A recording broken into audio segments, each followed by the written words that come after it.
Online gaming platform company पर कार्रवाई। Gameskraft technologies limited पर एक्शन। ईडी ने मनी लॉन्ड्रिंग का मामला दर्ज किया है। तो कंपनी पर दर्ज कई केस के आधार पर यह एक्शन लिया जा रहा है। पीड़ितों की कथित आत्महत्या से जुड़ा मामला, सूत्र ये जानकारी दे रहे हैं। कल ईडी ने कर्नाटक और एनसीआर क्षेत्र में छापेमारी की थी। ईडी ने करीब 17 ठिकानों पर छापेमार कार्रवाई की। तो कंपनियों से जुड़े ठिकानों की जांच की जा रही थी। ईडी ने कई आपत्तिजनक दस्तावेज जब्त किए हैं। बड़ी जानकारी सामने निकल कर आ रही है ऑनलाइन गेमिंग ऐप से जुड़ी हुई। अब इस पूरे मामले में ईडी की तरफ से कार्रवाई, इस वक्त की बड़ी खबर देखिए सामने निकल कर आ रही है। ऑनलाइन गेमिंग प्लेटफॉर्म कंपनी पर कार्रवाई को लेकर ईडी की तरफ से गेम्सक्राफ्ट टेक्नोलॉजीज लिमिटेड पर यह एक्शन लिया गया है। ईडी ने मनी लॉन्ड्रिंग का मामला इस कंपनी पर दर्ज किया है। कंपनी पर दर्ज कई केस के आधार पर यह एक्शन ईडी ने लिया है। तो पीड़ितों की कथित आत्महत्या से भी जुड़ा हुआ यह मामला है। सूत्र ये जानकारी दे रहे हैं। कल ईडी ने कर्नाटक एनसीआर क्षेत्र में छापेमारी की थी और ईडी ने करीब 17 ठिकानों पर छापेमार कार्रवाई की थी और कई अहम साक्ष्य भी ईडी को मिले हैं। और अब इन ठिकानों पर जांच पड़ताल की जा रही है। Online gaming platform Gameskraft technology पर एक्शन एनफोर्समेंट डायरेक्टरेट की तरफ से लिया गया है और अब तमाम पहलुओं पर जांच पड़ताल की जा रही है। विस्तार से जानकारी के साथ मेरे सहयोगी गोपाल कृष्ण हमारे साथ जुड़ गए। गोपाल, क्या जानकारी इस ऑनलाइन गेमिंग ऐप को लेकर, किस तरह से ईडी कार्रवाई कर रही है और क्या क्या अब तक बरामद हुआ है?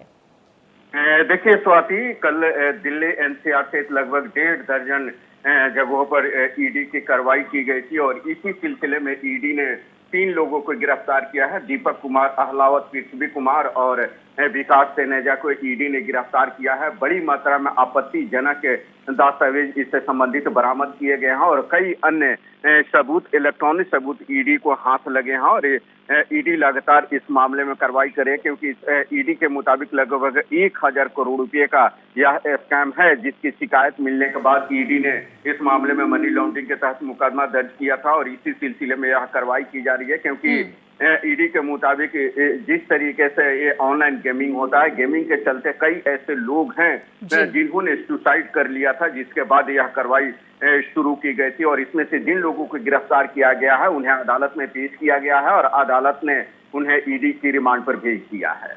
बिल्कुल, देखिए बड़ी जानकारी सामने निकल कर आ रही है। ईडी की तरफ से ताबड़तोड़ कार्रवाई इस पे की जा रही है। जिस तरह का जिक्र मेरे सहयोगी गोपाल ने कहा कि कल अलग अलग ठिकानों पर छापेमार कार्रवाई की गई थी। पूरा मामला क्या है गोपाल, एक बार फिर से हमारे दर्शकों को बताएं। और सूत्र ये भी जानकारी दे रहे हैं, जिस बात का आपने जिक्र किया, कई लोग और हम देख भी रहे हैं किस तरह से ऑनलाइन गेम के झांसे में आकर कई सारे लोग आत्महत्या कर रहे हैं और इसी से संबंधित जानकारी और कई सारी शिकायतें थी। लगभग कितनी शिकायतों को लेकर जिक्र किया जा रहा है जिस पर ईडी की तरफ से कार्रवाई की गई है? और आपने बताया 3 लोगों की गिरफ्तारी हुई है, इनके बारे में क्या कुछ जानकारियां?